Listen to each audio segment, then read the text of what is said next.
Salut les disciples de la boxe, c'est Jean-Charles. Aujourd'hui, je suis accompagné de Franck pour un On parle boxe. Donc, c'est le podcast de la semaine. Au début de semaine, je vous sors un petit podcast où on discute avec l'un des membres de la chaîne, l'un des super disciples, et il a carte blanche pour discuter boxe avec moi. On parle ensemble. Comment ça va, Franck? Ça va très bien. Bonjour Jean-Charles. Donc bonjour à tous ceux qui nous écoutent. Alors déjà, je voulais te remercier de m'avoir accepté donc pour cette émission Parlons Box. Je vais commencer par faire un petit coucou à mon père qui va regarder la vidéo, hein, qui te suit depuis quelques années. Et Comment il s'appelle ton père? il s'appelle Eddy. Salut Eddy, c'est un plaisir. Donc c'est sûr qu'il va regarder, hein, il attendait ça aussi avec impatience. Ah, c'est cool. Donc c'est très plaisant. Je te remercie aussi pour tout ce que tu fais. Et voilà, moi je te suis depuis quand même, déjà ça va faire 2 ans et demi. Donc D'accord. voilà. Et merci beaucoup pour ton travail et pour tout ce que tu fais pour la boxe en France. Bah, c'est un plaisir. Et puis d'ailleurs, c'est bien ce que tu dis là par rapport à ton père, parce qu'on va faire un sujet sur les rapports père-fils avec Fabrice Alouche. Parce que je sais pas si tu connais un peu l'histoire de Fabrice Alouche, mais il est le fils de quelqu'un de réputé dans le monde du sport de combat. Ah, alors ça par contre, je le connais parce que tu as fait un peu de pub pour sa chaîne et que j'ai regardé Mhm. quelques-unes de ses vidéos. Par contre, non, je connais pas du tout en fait, je sais pas si c'est le fils de qui. Bah, Donc, on en parlera plus longuement, mais il est le fils d'accord. d'une figure Alouche et un nom bien réputé dans le monde du sport pied-point. Et ça sera l'objet d'une D'accord. vidéo, on reviendra dessus, tu verras. Je pense que tu vas découvrir tout ça et Ah bah j'ai ça hâte. devrait faire des liens avec ton histoire personnelle très certainement. Alors, Franck, qu'est-ce qui t'a un peu marqué dans ce week-end box là? Je rappelle quand même qu'on tourne dimanche soir, il est 17h, après beaucoup d'émotions. Donc, dis-moi un peu ce qui t'a marqué cette semaine, toi. Alors cette semaine, alors il s'est passé quand même beaucoup de choses, beaucoup de réponses, beaucoup de rebondissements, que ce soit dans la catégorie des lourds, mais aussi, ce qui s'est passé bien sûr avec Joshua, Wilder et Fury, hein, bien sûr, hein. Bien On sûr, sait, on sait tous le chamboulement que ça a été, tout à un fait. ascenseur émotionnel qui a été très important. Alors je pense que pour tous les fans de la boxe, hein, je veux dire, c'est vraiment le plus gros. Pour moi, ce serait le plus gros événement que connaîtra ce siècle, donc le 21e siècle, Bien sûr. au niveau boxe. Il y a beaucoup de choses à Alors, dire à ce quel niveau-là. est cet événement? Cite les noms. Alors pour moi, ça va être donc l'unification des lourds en fait. Qui était prévu en tout cas le 14 août au Qatar, non en Arabie Saoudite En Arabie pour Saoudite. voilà pour entre donc Anthony Joshua et notre ami Fury, Tout à fait. euh, qui malheureusement n'aura pas lieu à cause d'une certaine personne qui a fait du coup annuler ce combat finalement. Tout à fait. Alors c'est quelque chose que tu en avais parlé sur ta chaîne et que moi je n'avais pas oublié depuis le temps. Ouais. C'était l'événement qui avait eu lieu l'année dernière, donc après le combat Wilder Fury 2 qui a surpris le monde de la boxe, hein, ça c'est clair. Ouais.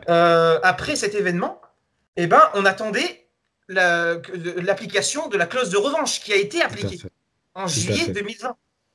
Donc Mhm. on attendait ça avec impatience. Moi, le combat numéro 3, je l'attendais, mais avec vraiment beaucoup plus que n'importe quel combat de Joshua. D'accord, Euh, d'accord. Toi, c'était ah quelque oui, chose qui t'excitait après le combat, énormément. après le deuxième combat. D'accord. Énormément, parce que ce match que j'ai vu en direct, eh ben, moi j'étais Team Wilder, hein, je le dis tout de suite. Et, D'accord. et quand il se prenait les coups, j'avais l'impression de les prendre aussi à la télé. Ah, c'était dur, hein. C'est. Oh là là, non mais ça m'a. En fait, c'est la première fois qu'on le voyait tomber. Ouais. Wilder, on l'avait jamais. Alors, il a été en difficulté contre Ortiz. Tout à fait. Dans le combat numéro 1, on voyait qu'il tremblait un peu, qu'il n'était pas très bien, et qu'après, il a surpris Ortiz avec un chaos technique qui a été dévastateur, hein. Mhm. On s'en Mhm. rappelle, c'était magnifique ce combat. Et c'est vrai que de le voir tomber aussi tôt dans le combat, eh ben, je me suis dit qu'il y avait un problème, quoi. Il y avait quelque chose qui. Ça m'a vraiment affecté. J'étais tellement pas prêt à ce qui s'était passé sur le ring que en fait, j'avais vraiment l'impression de prendre des coups en fait avec lui. Bien sûr. Et c'était très dur. Ça a été très dur de voir ça à l'écran parce que personne n'y croyait à ce que racontait Fury avant le combat. On est d'accord. Mhm. personne ne croyait. Il disait qu'il allait le mettre KO, qu'il allait le plier rapidement. Personne n'y croyait. Tout le monde pensait que c'était un coup de. Un coup de bluff. Un coup de bluff. Voilà, c'est ça. Pour dire, ben voilà, je suis là pour récupérer la ceinture. J'ai gagné le premier combat. Après, ça reste à discuter. Hein, mais les deux disaient qu'ils avaient gagné, en fait. Bien sûr. Et donc, bah là, on voulait voir qui était vraiment le meilleur. Et c'est vrai que pour moi, ça avait un goût de non-fin. En fait, pour moi, quand il y a eu la fin du combat, pour moi, il y avait quelque chose qui allait pas. Je ne sentais pas Wilder. Pour moi, c'était pas le grand Wilder, quoi. Pour moi, j'ai pas senti. Alors, les gens disaient oui, mais c'est normal. On s'attendait tous après que Fury soit revenu dans le monde des pros. On avait eu, d'ailleurs, tu en avais parlé hein, à l'époque. Tu avais bien dit que à ce moment-là, Fury, c'était pas le Fury de 2015 contre Klitschko. C'était un Fury qui reprenait et qui n'était pas au top de sa forme. Donc, les KO qui s'étaient pris dans le combat, les deux gros KO qui s'étaient pris dans le combat, c'était des trucs qui étaient peut-être un peu prévisibles au vu de sa forme, parce qu'il n'était pas au top. Et il avait mené ce combat. Ça veut dire que tu le voyais gagnant. Je me souviens à l'époque, quand je regardais la vidéo, quand tu regardais la vidéo, tu le voyais gagnant dans ce combat. Et moi, je me disais, mais non, mais c'est pas possible. Enfin, je veux dire, c'est incroyable. Enfin, pour moi, personnellement, c'est un des plus grands combats que j'ai vu dans toute ma vie. J'ai adoré ce combat, mais plus que n'importe quel, j'ai vibré comme j'avais jamais vibré avant devant n'importe quel combat de boxe en fait. Donc ça a été pour moi le plus grand événement qui m'a le plus marqué dans la boxe. Et donc le combat numéro 2, bah, c'est forcé que ça m'avait marqué. Et pour moi, bon, pour revenir à ce que je disais au début, et ben pour moi, ça avait un goût de pas terminer. Pour moi, d'inachevé. Voilà, d'inachevé. Je voulais voir. En fait, ils avaient construit une grande rivalité qui était pour faire venir du monde, hein, on est d'accord. La rivalité qu'il y avait eu à la base, c'était vraiment une rivalité qui était saine, je trouve. Qui était vraiment, on se titille, on joue de nos personnages et tout. Mais aujourd'hui, on est d'accord que c'est absolument plus le cas. Que maintenant, les deux se détestent. Je sais pas c'est quoi ton avis là-dessus, mais moi, c'est mon ressenti. C'est un peu, oui, forcément. T'imagines, mets-toi à la place de Wilder, tu peux pas arriver en mode bisounours après avoir subi ça, parce que déjà, tu es face à un homme qui t'a vraiment fait mal, qui t'a détruit, qui t'a tabassé, un peu comme Ruiz avait tabassé Joshua.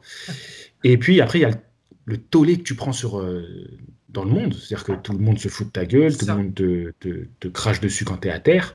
Ouais, et c'est le jeu. Quand tu es un champion du monde, que tu es le roi du monde, que tu prétends être le meilleur, ben, quand tu es à terre, ça fait partie du game, tu vois. Et il y a un nouveau roi, et il faut aller couper la tête du nouveau roi. Donc oui, il peut pas se mettre dans cet état d'esprit enfantin. Et après, je pense qu'il y a aussi beaucoup de com autour de la vente d'un combat, parce que les Américains sont très très forts là-dedans. Ils ont vendu un combat de manière très amicale, et ils vont vendre le troisième de manière... ça va être la guerre, quoi. Ça va être la guerre, ça va être qu'ils se détestent. Voilà, ça va être comme ça qu'ils vont nous le vendre. Est-ce que c'est complètement vrai? Je ne sais pas. Je vois ça devenir un peu comme la rivalité Frazier... ouais, bien sûr, bien sûr, je vois.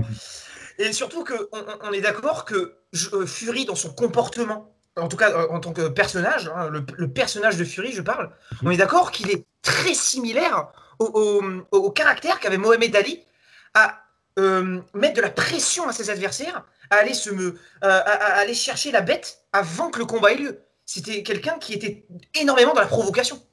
Tout à fait, tout à fait. Il y a de ça, et même sur le ring, moi j'y vois des similitudes. Alors pas dans les compilations bidons, on peut voir des esquives, tout ça, mais plutôt dans le comportement de génie stratégique pendant un combat. Je suis totalement d'accord avec ça. En fait, pour moi, ces deux personnalités. Pour moi, Fury, il s'est énormément inspiré de Mohamed Ali pour créer son personnage. Ça, j'en suis sûr, malgré son nom, hein, voilà, il s'appelle Tyson Fury. Donc il s'inspire aussi des grands noms de la boxe, mais j'ai l'impression qu'il a un peu puisé justement, dans leur personnalité, malgré qu'ils gardent, bien sûr, il a une personnalité propre. Il joue beaucoup sur le fait qu'il soit gitan, etc. Mais je trouve qu'il a beaucoup d'inspiration pour ces boxeurs-là. Bien sûr, bien sûr. Après, tous les grands champions s'inspirent. Je sais pas si tu l'as entendu, il y a un discours de Floyd Mayweather où il rend hommage justement à tous les champions qui l'ont inspiré. Et c'est un très beau discours. Je sais pas si tu as eu l'occasion de l'entendre. Ah non, malheureusement non. Mais Tu devrais ça c'est chercher quelque chose ça. qui, oui, ça c'est quelque chose qui pourrait vraiment me plaire. Ouais. Il cite, tu vas voir, il cite beaucoup de noms en disant qu'ils ont fait tous partie de ses inspirations. Et c'est vrai que c'est pas un discours qu'on entend beaucoup de la bouche de Floyd Mayweather, tu vois, qui est assez prétentieux et imbu de sa personne. Ah ça Et c'est là, pour sûr. le coup, Ça, c'est c'était sûr. assez intéressant. Et si Floyd le dit, t'inquiète pas que tous les autres se sont énormément inspirés des boxeurs avant eux. Et même aujourd'hui, il y a énormément de boxeurs qui s'inspirent de même de Floyd Mayweather à l'heure actuelle. Bien sûr. Je pense à Gervonta Davis ou Devin Haney, Mhm. où quand je regarde leurs combats, eh ben, je remarque des similitudes. Alors peut-être que c'est psychologique, je sais pas, mais je retrouve je parle notamment au niveau de la garde, au niveau des esquives. J'ai l'impression de voir cette inspiration que leur donne. Voilà. Après, c'est mon avis, mais je sais pas ce que tu en penses. Après, Franck, je sais pas si tu l'as fait en connaissance de cause, mais Gervonta Davis, assez tôt dans sa carrière, il a rejoint la team Oui, bien sûr, ça je sais, Mayweather. ouais. Oui, Donc, il a signé chez Mayweather Promotion. Et oui. Devin Haney, c'est son père qui, très tôt, l'a amené chez les Mayweather pour qu'il Ah, ça je s'imprègne savais pas. de la qualité de ses champions. Donc, en fait, tu m'as D'accord. cité deux exemples. C'est peut-être même les deux exemples dans le monde de la boxe pro américaine qui sont les plus proches de la famille Mayweather. D'accord, ok. Bah, alors, je savais pour Gervonta Davis, mais pour Devin Haney, j'étais pas au courant. Mais par contre, ouais, ça m'étonne pas du coup. Ça m'étonne pas du tout. Est-ce que ça peut nous faire une petite transition vers Bien sûr, Devin Haney? bien sûr, Si tu avais envie d'en parler, après, bien sûr. tu Bah es oui. libre, hein, tu es libre, tu as carte blanche, tu parles de ce que tu veux. D'accord, d'accord. Bah, oui, on peut faire une belle transition là-dessus. Mhm. Alors, je vais être honnête avec toi, hein. Dis-moi. Si tu avais pas parlé bah, des deux gros combats d'hier soir, bah, moi, je me serais concentré uniquement sur David Haney parce que moi, la catégorie des D'accord, lightweight, c'est la catégorie qui m'intéresse le plus, notamment en ce moment. d'accord, Parce que j'aime tous les boxeurs, bah, en tout cas, les boxeurs de la nouvelle génération, ceux qui sont invaincus, que tu m'as fait découvrir, hein, je tiens à le préciser. mhm. Et mon préféré dans les quatre mousquetaires, hein, les quatre cavaliers de l'Apocalypse de la catégorie. Donc, bah, je vais les citer. Donc, Ryan Garcia, Gervonta Ouais, Davis, Devin Haney et Teofimo Lopez. On est d'accord. C'est les quatre grands noms de la catégorie. Alors, j'oublie pas Lomachenko, hein, mais je parle de la nouvelle génération qui arrive et qui se proclament tous meilleurs de la catégorie. tout à fait. Même si Davis, on est d'accord qu'il n'est pas, il est pas chez les légers, en fait. Il est toujours chez les super plumes. C'est ça, le problème, c'est qu'il n'a pas vraiment officiellement fait un combat encore chez les légers titre en jeu. Et là, d'ailleurs, il va passer chez les super légers. Donc, pour moi, Ah. Davis, il est un peu en train d'esquiver la discussion du meilleur Ouais, léger. or que tout le monde est en train de... Alors, sauf Ryan Garcia, où lui, c'est un peu particulier, ce qui Mhm, lui est arrivé ces derniers temps. D'ailleurs, je mhm, trouve ça très bizarre, et ça, je veux absolument en parler avec toi.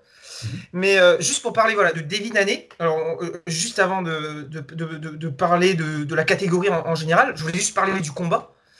Donc, qui était en parallèle du combat de notre boxeur français, Nordine Bali, Mhm. qui a eu un combat. Alors, voilà, je voulais juste en parler de lui parce que moi, la catégorie des coqs, c'est vraiment pas une catégorie que je suis en fait. D'accord. Je suis pas du tout cette catégorie et c'est toi qui me l'as Ok. fait découvrir avec tes vidéos que tu as fait récemment sur la chaîne où tu disais à tout le monde d'aller regarder ce combat. Et je comprends. Et même, j'avais vu un article où Nordino Bali, en fait, il disait qu'il n'a pas le soutien qu'il mérite. En Mhm. fait, c'est vrai, malheureusement. C'est Tout à vrai, fait. hein. C'est pas normal que, à l'heure d'aujourd'hui, eh ben, quand je parle en fait globalement de la boxe, moi j'ai parlé des matchs d'hier soir hein, parce qu'il y a eu Manchester contre Chelsea.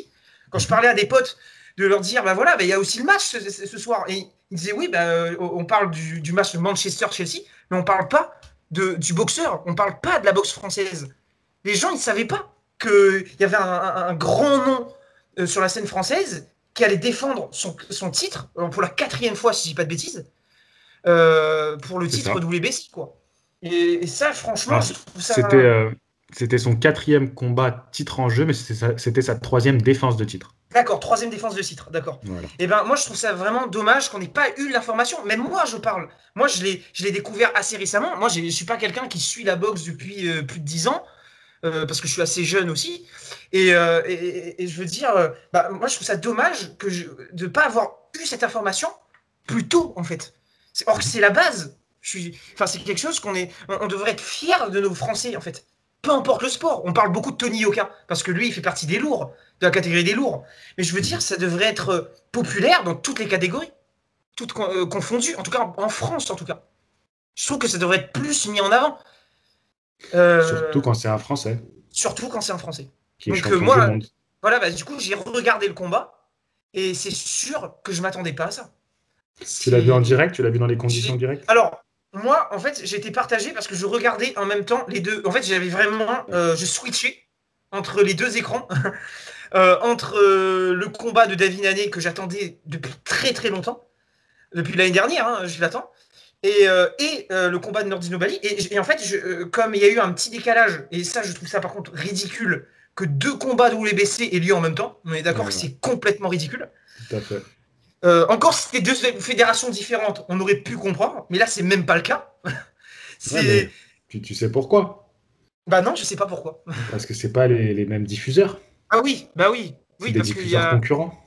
C'est ça, oui. Mais je veux dire, même si c'est concurrent, je veux dire, ça n'empêche pas de le faire à quelques heures d'intervalle, quoi. Mm. Ouais, ouais. Non, mais Donc, c'est alors sûr. moi, j'ai voulu regarder le match qui commençait en premier. Donc, ça a été Devin Haney contre Georges Linares. Donc, le combat, je l'ai regardé. Et je switchais de temps en temps sur RMC1, RMC Sport 1, pour voir ce qui se passait entre-temps. Donc, je regardais, alors, je voyais qu'il y avait 2 combats avant. Donc, dès que je regardais un petit peu l'évolution, à chaque fois qu'il y avait il y avait voilà, le round qui se finissait et qu'ils allaient chacun de leur coin. Et t'as deux zones? Oui, bien sûr. Et c'est grâce à toi que je l'ai aussi, il faut que je le dise. Si je me suis Et abonné à DAZN, et donc c'était l'année dernière, hein, en début d'année, et ben c'est grâce à toi que je l'ai fait, quoi.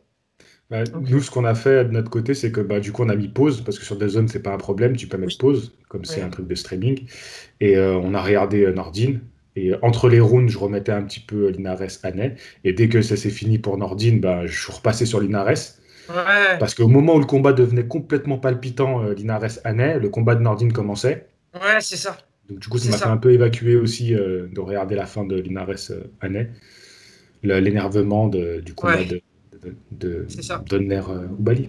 Mhm. Oui, ben, c'est sûr. Et en fait, moi, en fait, dans mon l'optique, c'était vraiment de me dire, bon, si je rate 1 ou 2 rounds du combat et que ça se termine, je veux dire, je sais que l'enjeu, il va se jouer, vu l'importance du combat. Moi, je m'attendais à un combat de 12 rounds. Ou au moins 10 rounds, quoi. Enfin, je m'attendais pas à un combat aussi court. Je m'attendais Mhm. absolument pas à ça. Surtout que les 2 premiers rounds, je jetais des petits coups d'œil.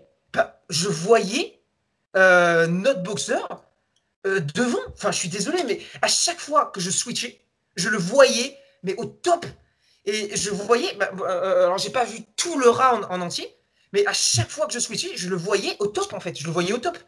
Alors, on avait les commentateurs français qui l'encourageaient, qui, à chaque petit coup, ils étaient en train de s'exclamer, etc. Et j'étais choqué quand j'ai vu la fin du 3e round.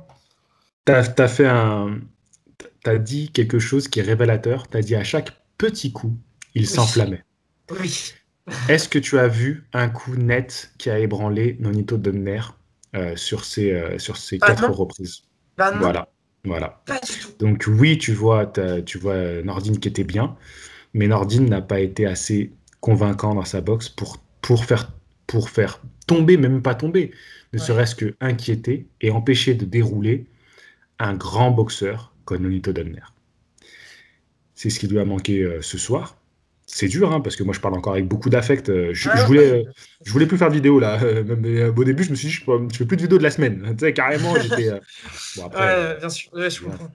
faut aller au Mais après, il charbon faut quand pas même. s'arrêter. Il faut pas s'arrêter là-dessus. Et pour moi, c'est une leçon qu'il a eue. C'est pas une défaite. Pour moi, alors la défaite, elle est présente. Mais pour moi, en fait, quand j'ai vu le chaos, alors, pour moi, le combat, il s'est arrêté au troisième round. Le quatrième round, pour moi, il n'existe pas. Je suis désolé, il était dans le mode, dans le survival mode. Alors même si les commentateurs, ils étaient en train de dire, ah, il est en train de récupérer, ah, il est en train de récupérer, on voyait bien que non. On voyait bien que non. Et je veux dire, moi qui ai déjà fait du sparring et tout, parce que voilà, je suis un grand fan de boxe, même en dehors de la scène professionnelle, etc. Moi, je fais de la boxe, c'est ma passion aujourd'hui. Je peux plus vivre sans ça. Alors le sparring, alors, en ce moment, on n'en a pas fait depuis longtemps, mais je veux dire, je sais ce que c'est, ce que ça fait de prendre des coups. Je sais ce que ça fait aussi d'être. J'en ai pas fait énormément dans ma vie, les sparring, mais en tout cas, pour le peu que j'ai fait, parce que je l'ai fait tardivement, mais pour le peu que j'ai fait, eh ben, je trouve que quand on s'en prend plein la gueule et que on a très envie que ça s'arrête, eh ben, on le sent en fait, on le sent et quelqu'un qui n'a jamais monté sur un ring, eh ben, il peut pas comprendre ça, je pense. Alors là, Franck, c'est même un peu plus grave que ce que tu dis, parce que quand t'en prends plein la tête, t'en peux plus, tu vois, voilà. Mais là, il est déconnecté, Nordine. Il Eh est oui, déconnecté. ah À oui, la fin du c'est troisième, ça. il sait même plus ce qui se passe. Oui, On m'a fait un retour en me disant que quelqu'un avait cru comprendre que Nordine pensait qu'il était même arrêté et qu'il demandait à l'arbitre, mais pourquoi tu oui, m'arrêtes? oui, Et oui, l'arbitre lui j'ai répond, vu mais non, sur je leur t'arrête pas, visage. je t'arrête pas. Et on sent que, enfin, ça va pas du tout à la fin de ce troisième round. Et là, il faut prendre la décision. Bon, voilà, on va pas refaire l'histoire, ce qui est fait est Bien fait. sûr, bien sûr. Mais c'est vrai que ce quatrième round, on peut se poser la question de savoir si il était vraiment utile ou pas. Maintenant, c'est fait. Il est reparti au combat comme un guerrier. Oui, Il s'est défendu corps et âme pour ça garder c'est cette sûr. ceinture. Ça c'est sûr. Voilà ce qu'il faut retenir. C'est le Il faut se courage remettre. de la personne. C'est le courage, parce que très peu de monde à sa place, il serait retourné. Ça, Bien c'est sûr, clair et net.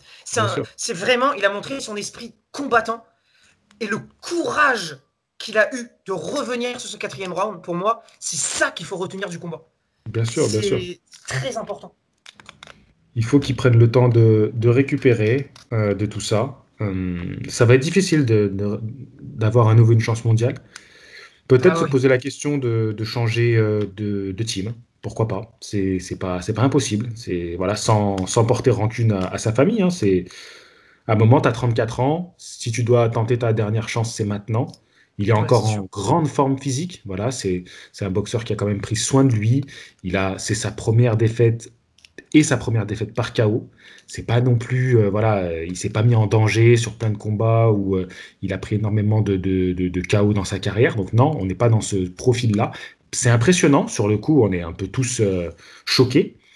Mais il y a encore des choses à faire et pourquoi pas aller voilà, se renouveler ailleurs. C'est possible. Oui, Il faut qu'il y c'est possible. réfléchisse. Mm. Après, il y a aussi un élément à prendre en compte, et ça, il en a parlé juste après le combat. D'ailleurs, je l'ai trouvé plutôt lucide. Moi, je m'attendais à qu'il soit détruit psychologiquement, parce que ce chaos est quand même assez violent. Mm. Moi, je m'attendais qu'il soit détruit psychologiquement et tout. Et non, en fait, il était plutôt serein quand il répondait aux questions des Journaliste. présentateurs, voilà, de RMC. Et il était, pour moi, dans le bon mood, en fait. C'est-à-dire qu'il Mm. ne se donnait pas des excuses. Pour lui, c'est pas une fin de carrière, c'est pas c'est pas un chaos pour moi qui va détruire sa carrière. Au contraire, pour moi, c'est un combat qui va peut-être lui donner peut-être une façon différente d'appréhender justement sa carrière. Pour moi, c'est peut-être un nouveau point de départ. Je sais pas ce que tu en penses. C'est encore un peu tôt pour le dire. Il Peut-être, faut ouais. qu'il retourne à la salle, il faut qu'il soit à nouveau confronté au coup. On ne sait pas comment réagit un homme après un chaos pareil. Ça va, tu sais, tout va retomber, les émotions vont retomber. Voilà, moi, quand tu es boxeur, tu lâches tellement sur un ring qu'après coup, il y a un retour émotionnel qui est encore pire que les coups. Donc il va falloir qu'il Bien gère sûr, tout ça. Il va falloir qu'il gère tout ça. bien sûr. Financièrement, il s'est pas non plus mis tant à l'abri que ça, donc Ah, il va quand même falloir à D'accord. mon avis, qu'il retourne sur un ring. Et ça, c'est aussi une réalité qui est dure à entendre, mais c'est le cas. Ah, ça, je savais Euh, pas. il a encore des choses à faire. Enfin, je veux dire, pourquoi pas proposer une revanche à Takuma Inoue, qui a été un beau combat, un combat assez équilibré, ce qui pourrait le relancer dans le jeu. Il faut voir, il faut gérer le combat après défaite. C'est pas quelque chose de facile. Il faudra Facile, ouais. Ça, faire je suis d'accord. attention à comment gérer ça. Euh, voilà, il faut voir, qu'il prenne son temps. Aujourd'hui, je pense qu'on peut pas vraiment donner la réponse, Ah, ça, c'est mais sûr. ce qu'on peut analyser en tout cas, c'est donc c'est vrai, on a dit que c'est pas un champion reconnu à sa juste valeur, mais il y a eu un engouement du public. Il y a eu des supporters, il y a eu des gens qui étaient là, qui le soutenaient, qui étaient motivés. Et d'ailleurs, je l'ai encore vu pendant mon live de ce matin. Des gens qui étaient là, qui étaient touchés, qui étaient avec lui. Et ça, c'est quand même quelque chose à mettre en avant. Donc on a Bah, quand ça, même j'étais sur le live, donc j'ai pu voir bah, le soutien des gens qui étaient vraiment derrière lui, quoi. C'était beau. exact. C'était beau à Voilà. voir. Donc voilà. Et donc faut qu'on arrête de dire qu'on n'a pas un public box. On a un public box en France. Il existe, il est motivé, il est déterminé. Et moi, j'en suis très fier. Eh ben, en tout cas, c'est super.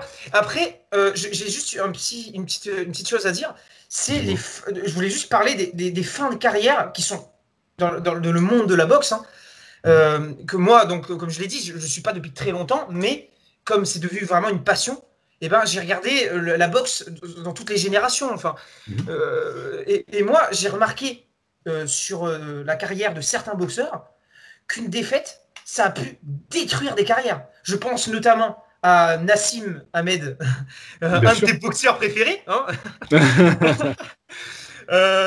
C'est quelqu'un voilà, que tu m'as fait découvrir aussi, que j'ai regardé son palmarès, j'ai regardé ses combats, j'ai regardé le personnage qui aurait été plus d'actualité aujourd'hui avec le monde des réseaux sociaux, etc. C'est Pour vrai. moi, sa période, ça aurait été plus aujourd'hui à ce boxeur. Quelqu'un qui aime bien faire le show, qui aime bien se montrer, etc. Et lui, en fait, la défaite qu'il a eue, je sais plus par le nom du boxeur, qui n'était pas n'importe qui, en Barrera. plus. Barrera. Voilà, qui a gêné quand même pas mal de monde dans la catégorie, justement, pendant cette période-là. Donc c'était pas n'importe qui. Mais le chaos qui s'est pris, il s'en est jamais remis, en fait. Ça a annulé sa carrière.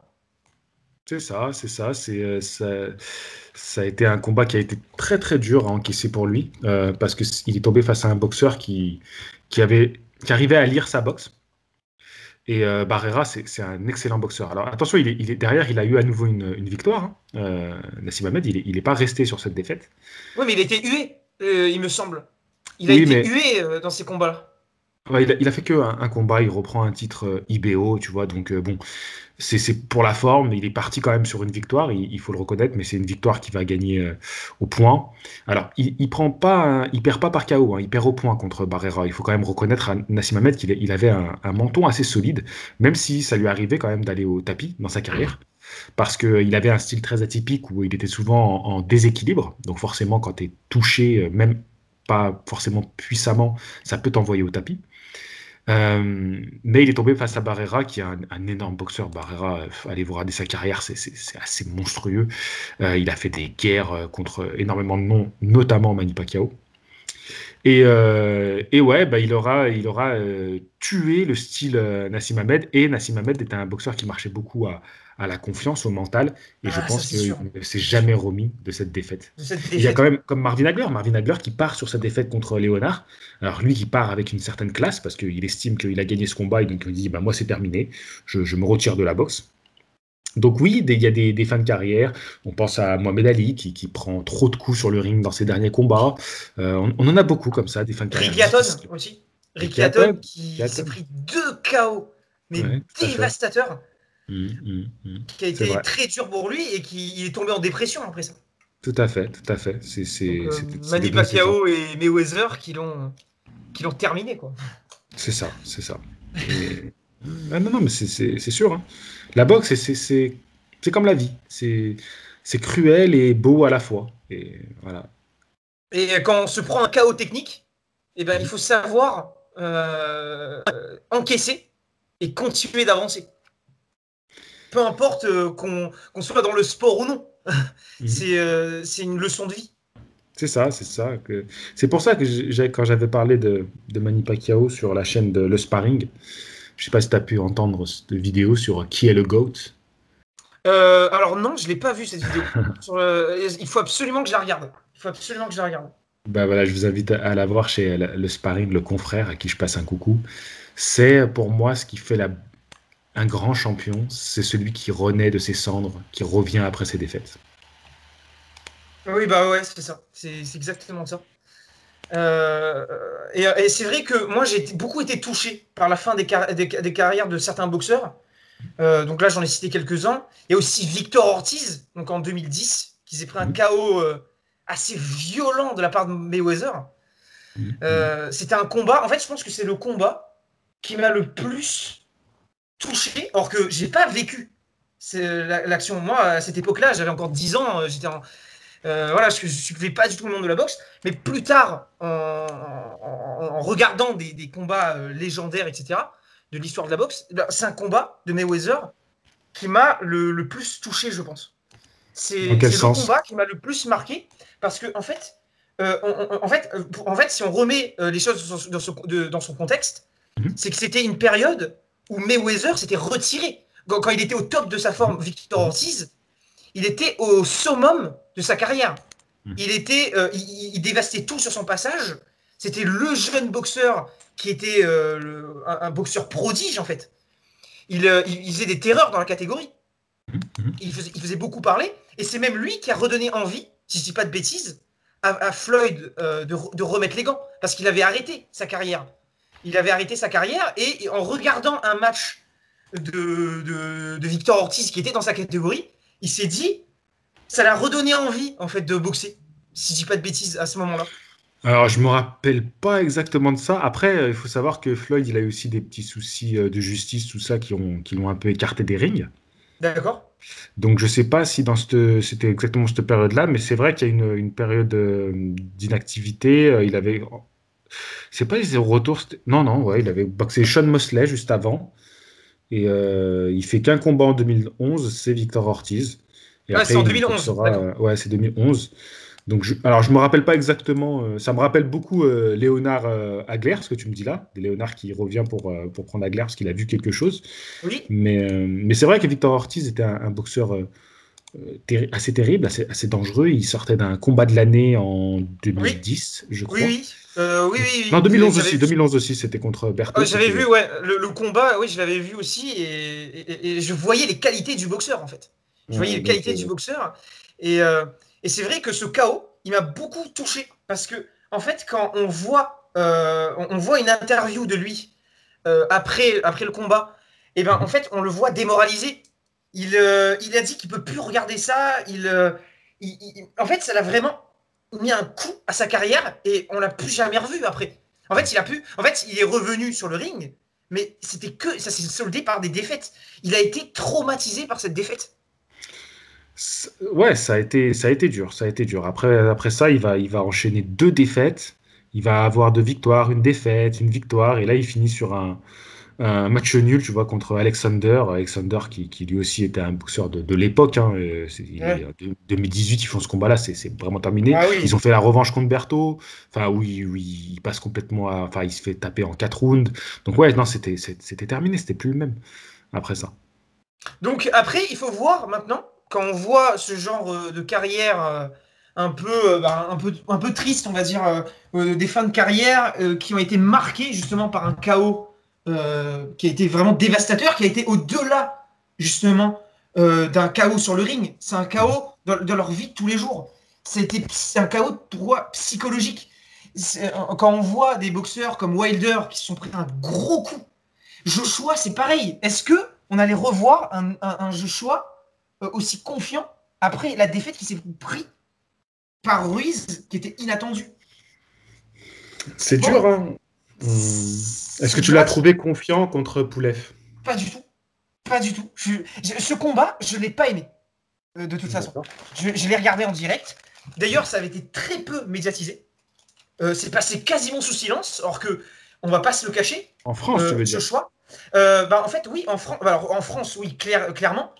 Mais je trouve que par rapport à d'autres combats, Mhm. moi qui suis la boxe même sur des chaînes anglaises, etc., eh ben, j'ai trouvé que c'est pas un combat qui était super attendu. Bah, c'était pas une affiche excitante, déjà, faut bien le dire. Donc les fans de boxe ne voulaient pas ça, ils s'attendaient à mieux. Après tout ce qu'on avait eu Bien sûr que comme oui. rebondissement dans la boxe, on avait eu la folie avec Fury Wilder. Tout le monde voulait voilà, le combat Fury contre Joshua. On espérait aussi le Usyk. On parlait beaucoup d'Usyk Bien sûr. qui proposait d'affronter Joshua. Donc c'est vrai qu'on est dans une période, on a même eu Joyce Dubois. Enfin, on a eu Oui, des combats excitants. Donc c'est vrai que quand on nous propose Joshua Pulev, faut vraiment être fan soit de la Bulgarie, soit de Joshua pour avoir envie de regarder ce c'est combat-là, ça. quoi. C'est Donc ça. bon, après, il fait un bon combat, hein. Joshua, il Bah, envoie Poulev au alors, tapis au troisième round. oui, bien sûr. Bien sûr. Mais en fait, moi, ce que j'ai pas aimé dans ce combat-là, c'est que, en fait, je m'attendais pas. En fait, j'ai vu pour la première fois, parce que j'ai regardé quasiment tous les combats de Joshua, hein, Mhm. et pour moi, c'est pas le Joshua. Pour moi, en fait, j'ai remarqué qu'il y avait quelque chose. Alors, peut-être que c'est moi, peut-être encore une fois que c'est que moi, hein, mais moi, j'ai remarqué que sur ce combat, il a été plus prudent. C'est un joueur, hein, c'est pas le Joshua d'avant la défaite contre Wiz. Pour moi, c'est un Joshua qui a encore des séquelles. En fait, j'ai remarqué des petits moments de faiblesse en fait dans le combat, même si ce combat, il l'a géré parce qu'il a mis KO. Moi, je m'attendais à un KO plus rapide de la part de Joshua. Poulev, il s'est bien battu. Hein. Ça, j'ai rien à dire. J'ai rien à le reprocher à Poulev. Parce qu'il a été dangereux à certains moments après le 13e round, malgré qu'il soit tombé, il est Mhm. resté et il s'est battu jusqu'à la fin. Bien sûr. Ça, il n'y a rien à dire. Mais moi, si j'ai pas aimé ce combat, c'est par rapport à Joshua, où j'ai remarqué des faiblesses. Et pour moi, ce genre, en fait, c'est des moments, pas d'hésitation, mais il y a quelque chose, il y a un avant et après pour moi, Joshua Ruiz. Mhm. Et pour moi, ça s'est vu pendant ce combat-là. Et c'est ça que j'ai pas aimé en fait. Et après, on peut pas lui reprocher. C'est ça, c'est quand même Mais compréhensible. c'est compréhensible. Mais pour quelqu'un qui se dit meilleur boxeur de la catégorie, bah, je trouve que c'est un peu culotté de sa part en fait. De dire que c'est lui le meilleur, que même s'il reste très humble, ça reste un des boxeurs les plus humbles actuels, hein, on va pas se le cacher. Qui tu considères meilleur que lui dans la Bah, catégorie alors lourd aujourd'hui? totalement Tyson Fury. Je le vois, mais tellement au-dessus. Pour moi, il y a un écart. Et même s'ils se sont envoyés des pics sur Twitter, pour moi, il est soulagé, Joshua. Et ça, j'en suis persuadé, Je, malgré toute l'image je suis qu'il pas montre si sur les sûr. réseaux sociaux. Je Et suis pas ben si sûr. moi, en fait, peut-être pas totalement, mais je pense qu'il y a un petit côté au fond de lui, où il est un petit peu rassuré. Je sais pas. Mais après, c'est mon avis, encore une fois. Il n'y a rien qui le prouve. Mais ça reste mon avis. Ça reste mon avis. Il faut pas, c'est pas quelqu'un à sous-estimer, Fury. Et pour moi, c'est la terreur des lourds. C'est. Moi, je pense que Joshua a affronté des plus gros punchers que Fury, des mecs qui Ah, ça vont c'est plus sûr. vite que Fury. Ça c'est sûr. Et Joshua a largement les armes pour emmerder Fury comme pas possible. Donc, je dirais pas que pour lui, c'est vraiment un soulagement d'avoir paru ce combat, parce qu'il a le potentiel pour le remporter. Après, Tyson Fury, c'est un profil tellement atypique, parce qu'il Atypique. Ouais, il faut ouais. avoir une sacrée stratégie face à lui. Et en plus, il encaisse ce con. Donc, c'est dur, Complètement. c'est dur de le Complètement. coucher. En plus, il te rentre dans la tête parce que il sait parler, voilà, Exactement. appuyer là où ça fait mal. Donc, il peut te sortir de ton combat. C'est assez impressionnant ces capacités qu'il a Ça à c'est sûr. jouer sur le psychologique Mais ça montre aussi, c'est un boxeur qui a eu beaucoup de mal-être. Donc bizarrement, Oui. il a eu des soucis psychologiques. Et ben, c'est sur le psychologique qu'il est le plus fort. Tu vois, c'est marrant ce. C'est très marrant. Ouais. C'est paradoxal, mais Ouais, c'est c'est assez paradoxal. intéressant. Exactement. Et du coup, non, non, moi, je dis il y a match. Il y a match et je veux voir ça. De toute façon, on veut Bah, tous tout voir le ça. monde veut voir ça. Tout le monde veut voir ça. On peut voir ça. Après, moi, je fais partie de ceux. Alors les gens ne seront pas d'accord avec moi en grande majorité, mais je fais partie de ceux qui disent qu'on devait voir un troisième combat de Wilder Fury avant D'accord. d'avoir la trilogie. Et moi, malgré le fait que je dise que Fury soit un meilleur boxeur que Wilder, je reste Team Wilder jusqu'au bout. Je ne suis pas le genre de personne qui va retourner ma veste comme l'ont fait la majorité des gens. Et ça franchement, je regrette pas de le dire parce que quand on repense au premier combat Wilder-Fury, personne ne croyait en la victoire de Fury. Personne n'y croyait. À l'époque, tout le monde disait Wilder par KO. Wilder par KO. Tout le monde, même sur les sondages américains, anglais, etc., on voyait donc les grosses chaînes de boxe, ils faisaient des sondages. Et à cette époque-là, je suis désolé, mais il faut dire que les gens, ils voyaient Wilder gagner par KO. Et ben on a été à 2 doigts de l'avoir. On a été à 2 doigts de l'avoir, les gens avaient raison, mais le retournement de veste qu'il y a eu après le deuxième combat, tout le monde. Alors, il n'y a plus personne qui croit en Wilder. Wilder, il est nul. Wilder, c'est un mauvais boxeur, etc., etc. Maintenant, tout le monde dit, bah non, c'est Fury, il a gagné, il faut qu'il le laisse, etc. Mais moi, j'ai remarqué un retournement de veste général. Moi, je ne fais pas partie de ces gens-là, en tout cas. Après, Je reste pro-Wilder, moi. il y a une réalité qu'il ne faut Il y pas a une oublier. réalité. Ça, c'est C'est sûr. que la réalité qu'il ne faut pas oublier, c'est que Wilder n'était pas tant aimé que ça en tant que boxeur et que Ça, c'est beaucoup vrai. attendaient sa chute pour pouvoir dire ah bah Ça, c'est voilà, vrai. on vous l'avait dit, on vous avait dit qu'il Oui, était nul. ça, c'est Tu sûr. vois? On est d'accord. On est d'accord. On est Et d'accord. ça, Mais c'est je un veux dire, discours que je ne supporte plus, moi. C'est ce truc de ça, c'est bah sûr. voilà, je le savais qu'il allait perdre, ça fait 20 ans que je vous le dis. Ouais, mais attends, il a perdu contre le meilleur, Ouais, contre un mec qui exactement. est quand même en boxe d'un niveau assez exceptionnel, qui a un gabarit jamais vu dans le monde de la boxe poids lourd. Donc Exactement. voilà, Ah, faut typique, hein, remettre c'est contre clair. qui il a perdu. Euh, Après, c'est vrai que c'est la tendance de suivre le champion. Voilà, c'est le roi a toujours raison et a le plus de personnes qui l'aiment. Voilà, c'est comme ça. C'est une réalité qu'il faut accepter. Et c'est beau, c'est noble de continuer à être supporter. Donc j'espère d'ailleurs on va continuer à l'être avec Nordin Nubali, de continuer à être supporter Bien sûr. malgré Moi, je vais la regarder ses défaite. prochains combats, ça, c'est sûr. Voilà. Tu vois Wilder gagner du coup Alors, sur non. Fury Moi, 3? alors, non, non. Je Alors suis non, Team il va se Wilder. faire défoncer. Alors, non, non. Je suis Team Wilder. J'ai espoir, mais énormément d'espoir pour qu'il gagne, qu'il remporte le combat. Mais en étant un minimum réaliste, on sait très bien que Fury est meilleur. Il est meilleur en qualité de boxe, etc.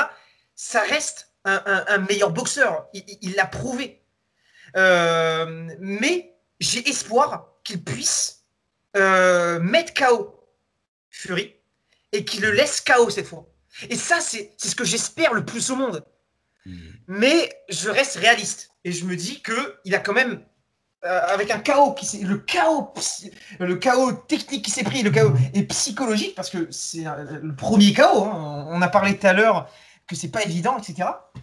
Et ben pour moi ça va être très dur pour lui, mais en même temps ça peut être sa force parce que c'est quelqu'un qui est déterminé. On connaît tous l'histoire de Wilder qui s'est battu pour sa fille, pour atteindre son objectif, pour s'en sortir, pour la sauver littéralement d'une maladie qui aurait vraiment handicapé toute sa vie en fait. Il s'est battu pour des raisons nobles, pour être le meilleur. Il a toujours eu cette confiance en lui incroyable, etc. Alors pour moi, c'est quelqu'un qu'on va pas briser mentalement aussi facilement. Alors ça a été dur pour lui parce qu'on a vu qu'il s'était retiré un peu des médias, il s'est un peu retiré des réseaux sociaux, il faisait très peu de posts, mais il préparait son entrée en silence. Il a fait le sous-marin. Hein, pendant que tout le monde faisait les choses sur les réseaux sociaux, notamment Joshua et Fury, lui, il est resté sous silence. Et maintenant, il revient. Et pour moi, ça doit être un retour qui va marquer un renouveau de sa carrière. Et pour moi, j'aimerais, en tout cas, qu'il mette KO Fury. C'est ce que moi, je veux. J'attendrai ça avec impatience. Moi, je vais regarder en étant supporter Wilder. Mais une défaite de Wilder, moi, je la sens aussi. Je veux dire, je reste réaliste. Même si je suis pour Wilder, je reste réaliste. Pour moi, il a quand même. Ça va être très dur pour lui, etc. Mais voilà, j'ai confiance. On verra bien. Chacun aura un avis différent sur le sujet, parce que ça reste à débat, hein, ça c'est sûr. Mais on ne connaît pas l'état des deux boxeurs. Et ça, tu l'avais dit. Et d'ailleurs, je vais pouvoir avoir ton avis tout de suite après. Mais tu l'avais dit que Fury, ça reste quelqu'un d'instable. On ne sait pas s'il est aussi en forme qu'il le dit, etc. à l'heure actuelle. Et on ne sait pas si dans 2 mois, il va être aussi en forme qu'il aura été en 2020. Bien sûr, bien sûr, bien sûr. Alors, je vais quand même te relever sur un point. Ouais. Wilder est resté silencieux. C'est globalement vrai, mais il a quand même fait une sortie complètement fantasque où il a ressorti tous les dossiers un peu complotistes et tout. Mauvais moment, oui et non, parce qu'il balance ça a remué un petit peu toutes les histoires des personnes qui disaient que les gants étaient truqués, vous êtes fous. Et en fait, il a appuyé exactement où il fallait appuyer pour relancer toutes ces polémiques.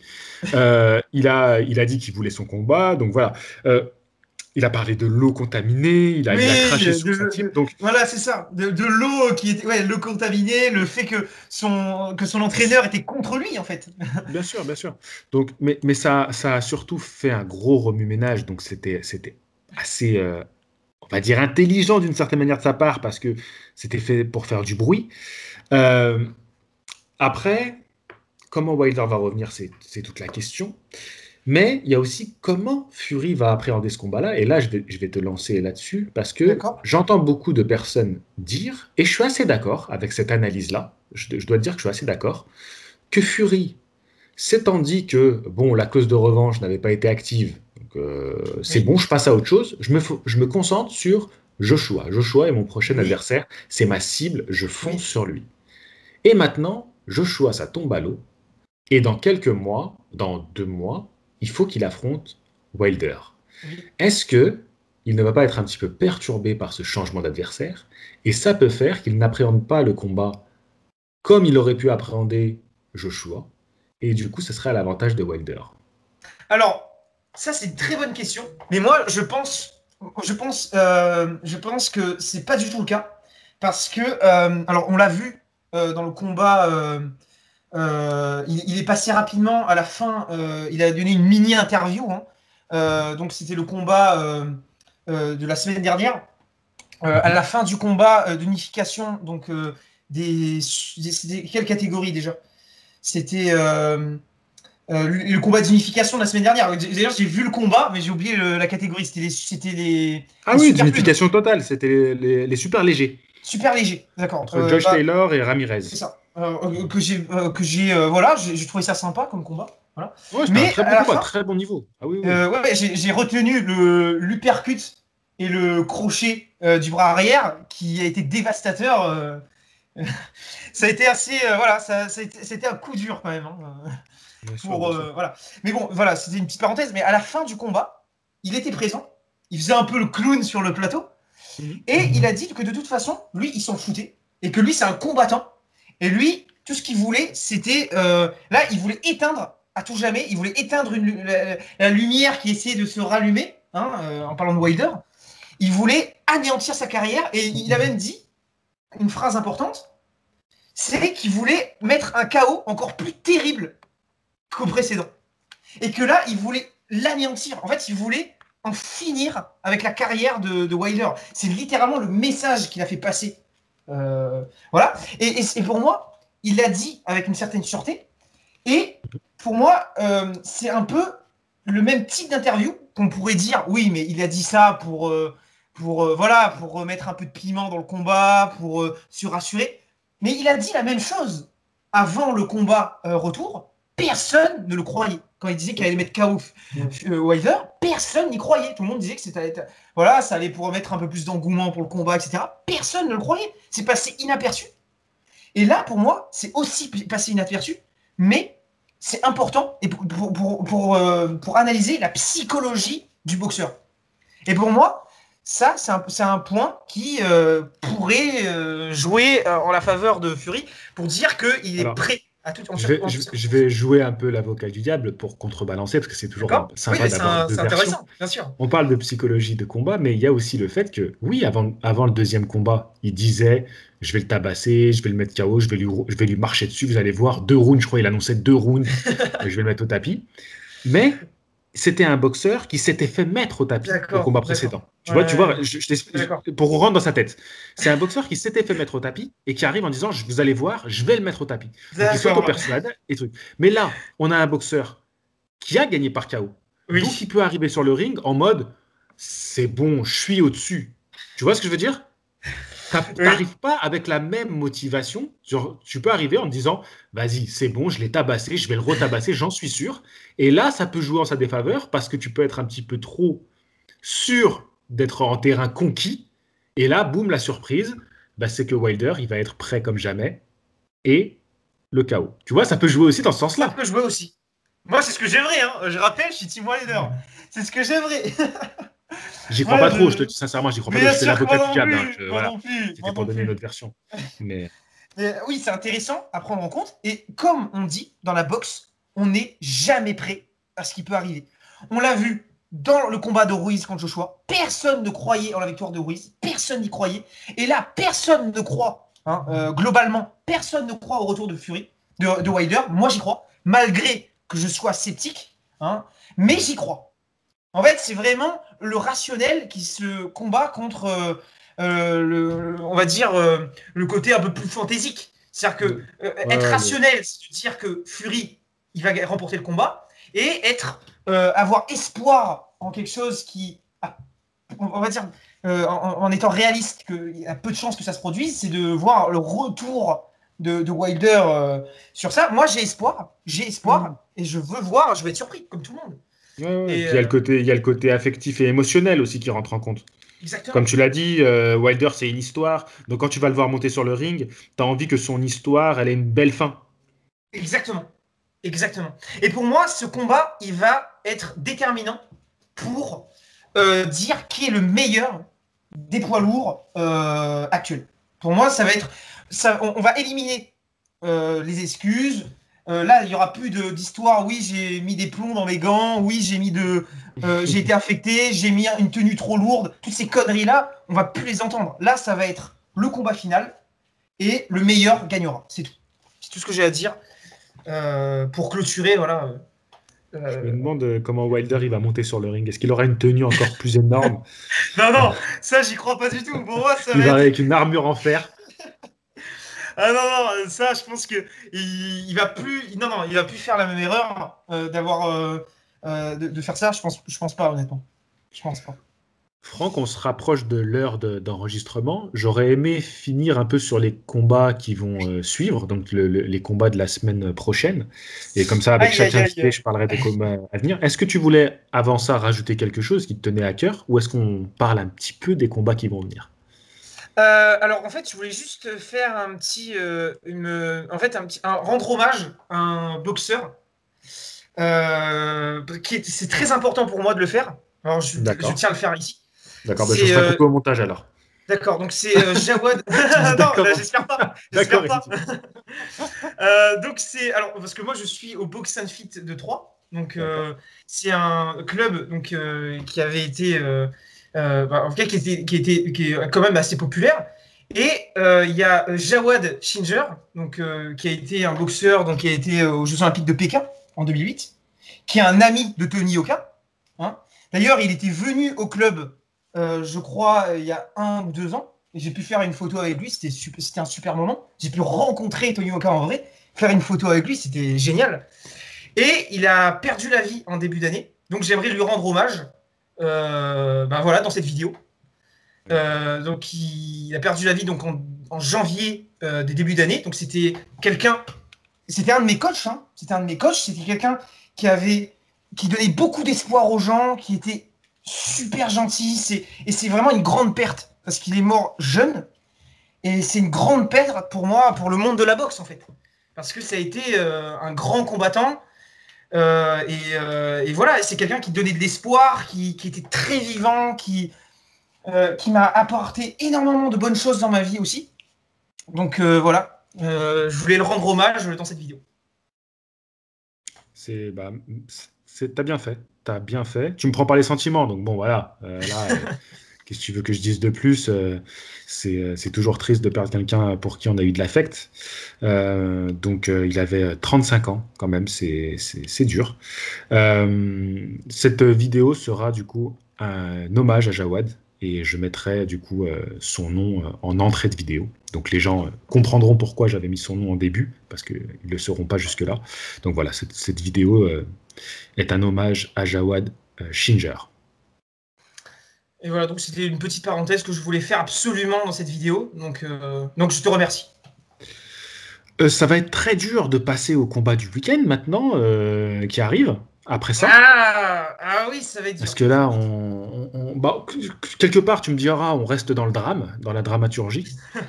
On va peut-être commencer par dire que rien ne va, parce que bon, voilà, donc le 6 juin, le 12, il y aura le recours de Shakur Stevenson, mais du coup, j'en parlerai avec le prochain invité. C'est pas toi, Franck, qui a cet honneur de parler d'un vrai combat de boxe. Toi, malheureusement, tu es tombé sur Logan Paul, pardon, contre le Floyd frère. Mayweather Jr. Alors, je tiens quand même à dire que la sous-carte de cet événement, voilà, on va parler d'événement, cette exhibition, aurait pu être intéressante parce que déjà on a Jarrett Hurd qui va boxer, même si malheureusement pour lui il a un peu du mal à se refaire, mais il va boxer donc je vais quand même le regarder.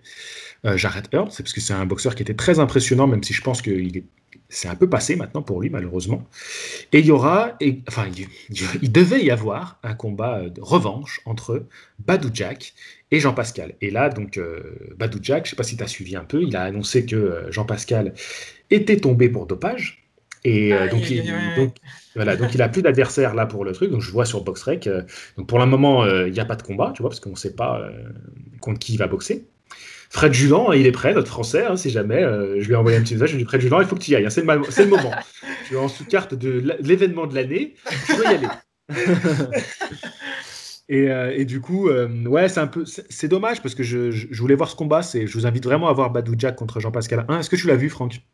Non, je ne l'ai pas vu. Je t'invite à voir ça, c'est vraiment pas mal. Ça marche. Le reste de la carte, voilà, je ne veux pas manquer de respect aux boxeurs qui sont présents parce qu'il y en a pas mal en plus. Mais je pense pas que ça va être hyper pertinent. Je pense que Mayweather Promotion va placer quelques boxeurs de son écurie. Le reste, ça va être un petit peu du folklore, hein, comme d'habitude. Une réaction sur cette carte, sur les boxeurs que j'ai cités, sur Logan Paul, que peut-être que tu es un fan. Voilà. Alors, je suis pas un fan de Logan Paul, pas du tout. Je suis un fan de Mayweather, par contre. Moi, Ouais. j'ai énormément de respect pour ce boxeur. Mhm. Malgré qu'il soit sujet à controverse pour pas mal de raisons. Hein. Bien sûr, bien sûr. Voilà, après, c'est un être humain, donc personne n'est irréprochable. Et je veux dire, on va citer n'importe quel boxeur, personne n'a été irréprochable, que ce soit Mohamed Ali, Mike Tyson, tous les grands noms. En fait, ils ont tous eu des qualités et beaucoup de défauts. Hein, Tu fais bien de le rappeler. Voilà. Et donc, pour moi, on peut pas critiquer la personne en disant que, alors bien sûr, on peut remettre en cause leur choix, etc.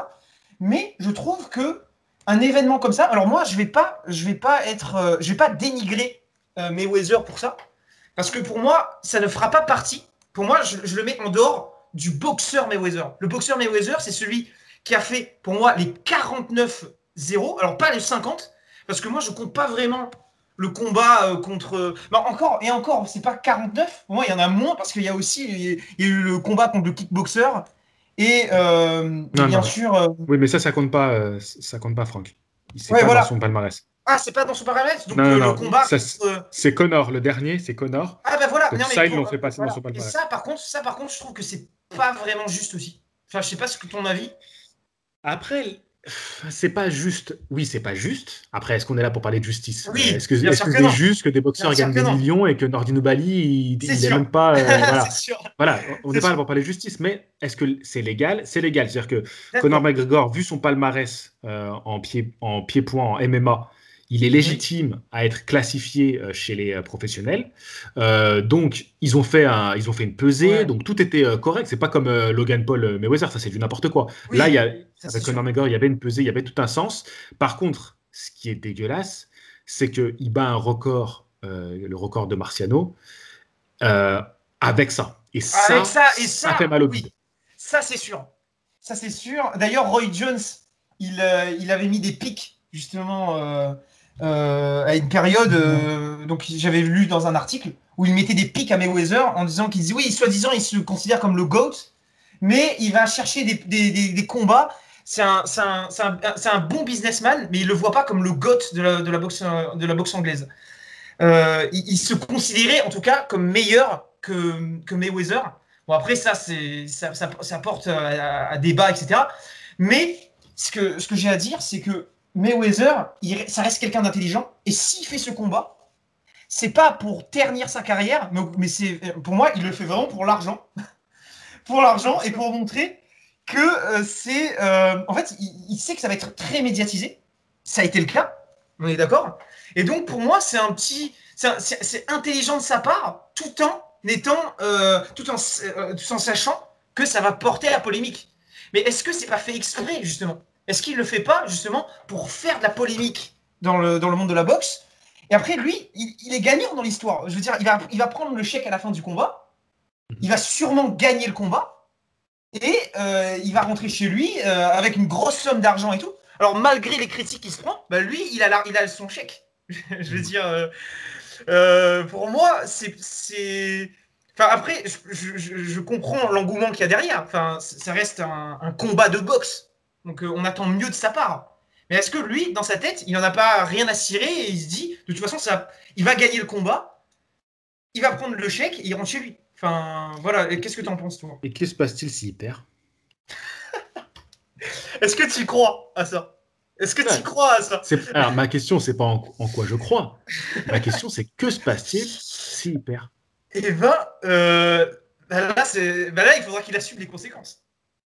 Il faudra qu'il assume les conséquences. Et là, je veux dire, il sera la risée d'Internet.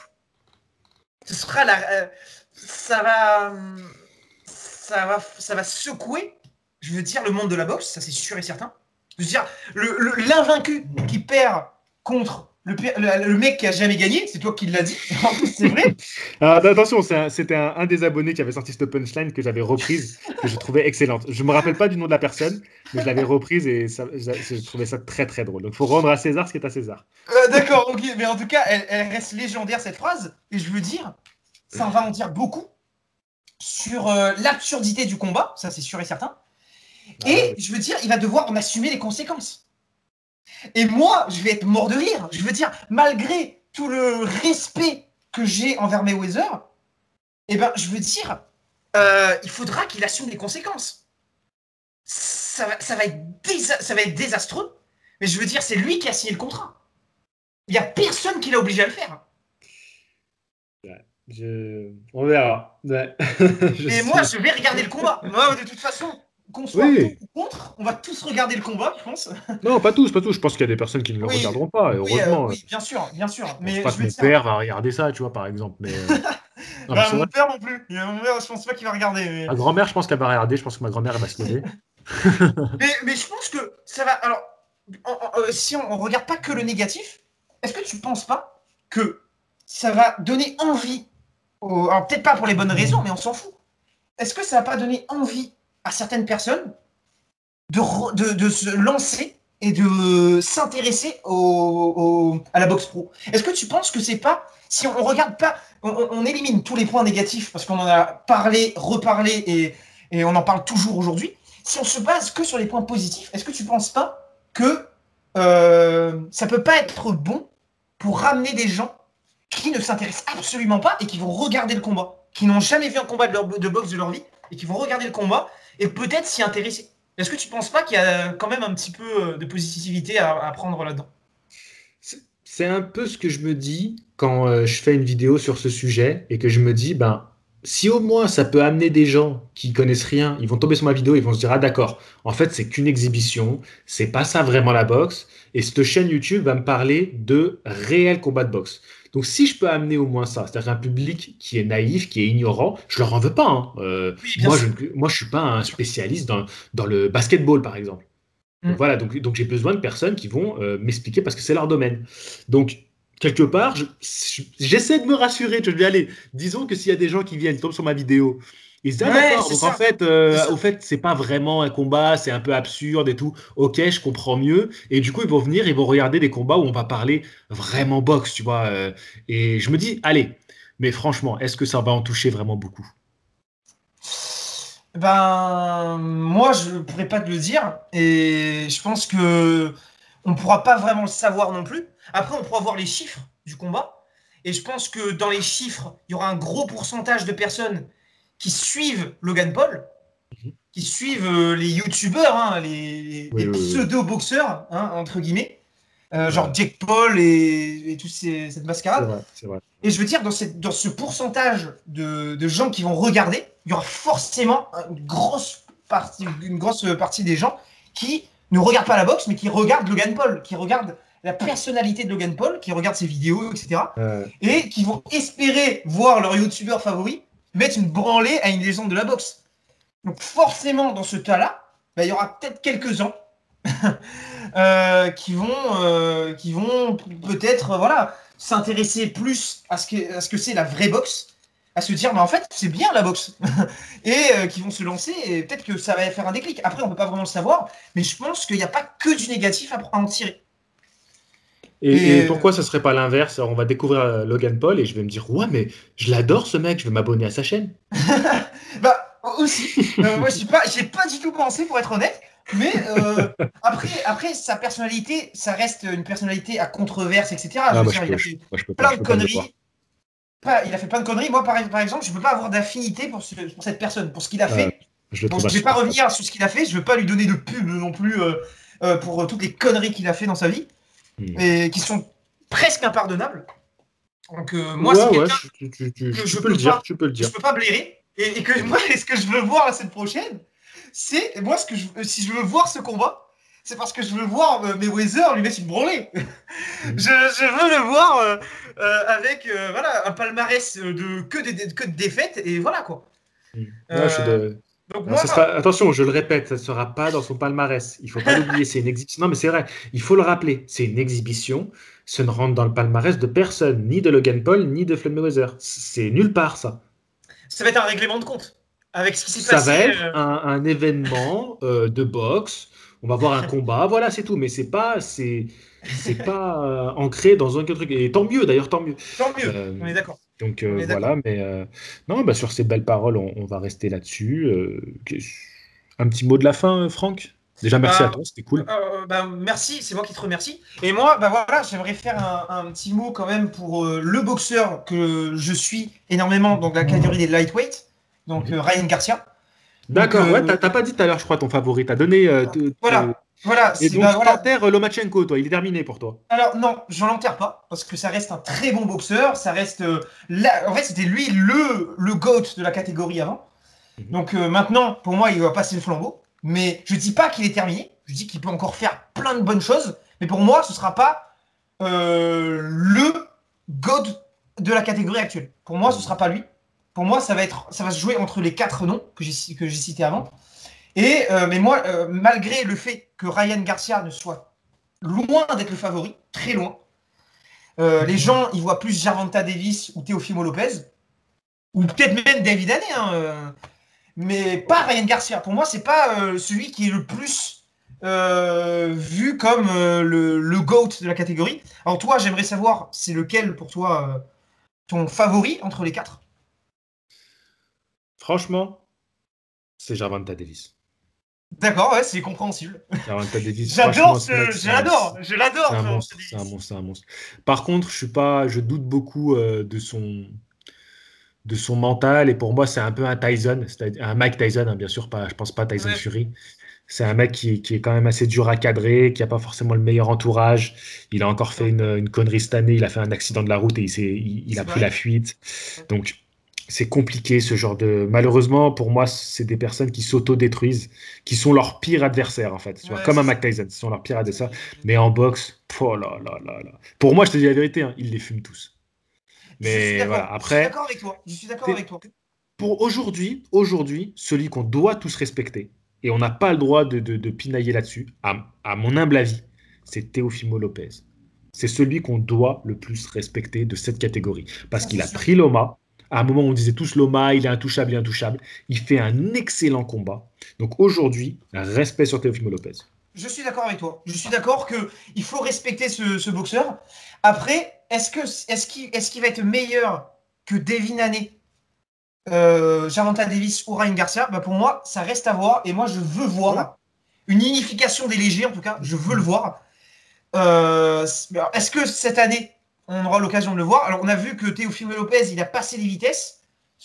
On a vu qu'il veut coincer Devin Haney. Il a dit que c'est lui qui fuit depuis un certain temps. Alors après, après est-ce que c'est légitime ou pas? Est-ce qu'on doit le croire ou pas? On ne sait pas. Mais en tout cas, une chose est sûre, c'est qu'ils doivent arrêter de s'esquiver. Donc pour moi, le mot de la fin, ça doit être ça. C'est qu'ils arrêtent de s'esquiver et Bien sûr. qu'ils arrêtent de dire c'est moi le meilleur. Prouvez-le et on verra après. Après, n'oublions pas qu'ils sont tous très jeunes. Gervonta Davis, Bien sûr, 26 ans. ça c'est sûr. Teofimo Lopez, 23 ans. Devin Haney, il a 22 ans. 22 Ryan ans. Garcia, il doit avoir pareil, 21, 22 22. ans. 22 Ouais. ans. Donc tu vois, c'est des boxeurs très très jeunes. Donc il ne faut pas non plus les cramer. Tu sais, ils ont une carrière à mener. C'est aussi un sport comme ça, la boxe. Tu vois, c'est aussi stratégique. Tu vas pas te. Comme on l'a dit en début de podcast, une défaite peut tuer ta carrière. Et ils vivent tous avec cette épée de Damoclès au-dessus de la tête. Donc, on ne peut pas non plus leur en vouloir C'est de sûr. travailler leur carrière. Ils sont jeunes. On ne va pas aujourd'hui leur mettre non plus une pression immense. Comme là, entre 26 et 22 ans, c'est des jeunes boxeurs. Mais c'est des combats qu'on veut voir et qu'on attend avec impatience. Mais on aura l'occasion de reparler, Franck, je pense, de ces combats-là quand ils vont arriver. Euh, Exactement. Merci à toi, Franck. C'était C'est vraiment moi un qui te plaisir. remercie. C'est moi qui te remercie déjà pour tout ce que tu fais et même à l'heure actuelle pour le gros soutien que tu as donné à Nardino Bali. Donc je te remercie pour ça, de m'avoir fait découvrir ce boxeur. J'ai été derrière lui hier soir, j'ai regardé le match, j'ai suivi ton live sur Instagram et sur YouTube. Mhm. Ça a été beau de voir tout cet engouement qu'il y a eu derrière lui. Donc, gros respect à toi pour ton travail, parce qu'on voit que tu es un passionné et que tu arrives à partager cette passion. Et ça m'a beaucoup affecté aussi. Donc, si aujourd'hui je suis la boxe, c'est grâce à toi. Donc, je te remercie pour ça. Et je souhaite le meilleur donc, pour toi, pour tes vidéos, etc. Et même à tous les boxeurs, hein, je mets j'ai un énorme respect pour pour tous les combattants, que ce soit les Français, que pour Tony Yoka. Hein, je lui souhaite énormément de courage. J'espère qu'il va tout défoncer dans la catégorie. J'espère qu'un jour, hein, on aura un championnat du monde avec lui. Je le souhaite aussi. Je le souhaite. Donc voilà, donc j'espère voir du beau cette année, d'unification. Hein. Peut-être qu'on verra un combat d'unification des lourds en fin d'année, si tout se passe bien. Hein. Si Joshua il fait son combat contre Usyk, qu'il le remporte, si Fury ou Wilder gagne et que le combat se fait en fin d'année, ce serait l'idéal. Et après, j'aimerais aussi voir l'unification des légers. Donc, Mhm. et des Walter, on n'a pas du tout parlé de Canelo, mais j'espère aussi qu'il pourra faire son combat contre Caleb Plant. Donc, à voir ce qui va se passer. Donc, On en reparlera en temps voulu de tout ça. Mais voilà. en tout cas, Franck, ça m'a beaucoup touché ce que tu m'as dit, très sincèrement. Et tu as une super énergie. Je pense que ça va beaucoup plaire aux gens qui vont regarder cette vidéo. Tu as une très très bonne énergie, une énergie très positive. Malgré que ça a été un week-end difficile, bah, tu m'as bien remonté le moral pendant ce podcast. Donc ça Voilà. m'a fait du bien. Et de toute façon, ça me fait toujours du bien de parler avec vous, très sincèrement.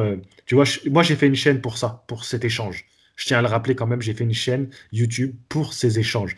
Je ne suis pas quelqu'un qui veut me mettre moi-même en avant. Ça n'a jamais été mon objectif. Et aujourd'hui, j'ai la chance, tu vois, chaque semaine de parler avec quelqu'un de différent. Et c'est fantastique. Donc, je vous dis à tous, à la semaine prochaine pour le prochain épisode. On parle boxe. Allez, bye bye. Et fighting!